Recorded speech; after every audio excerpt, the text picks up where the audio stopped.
Kaibigan, tip ko sa inyo kung kailangan nyo ng mura at quality saklay. Yung kaganito, adjustable na saklay, matibay, at presyong may puso. Yan, magaganda po yan. Oh. Pindutin po nyo yung aking yellow basket. Yan, nandyan po yan. Mamili po kayo kung anong gusto yung kulay.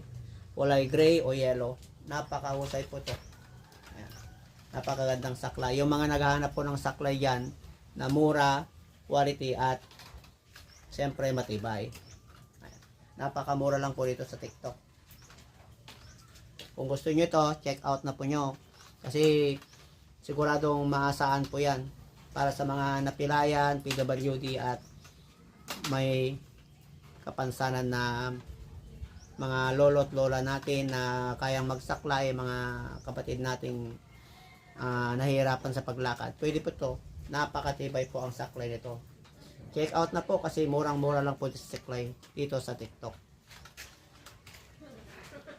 Yan.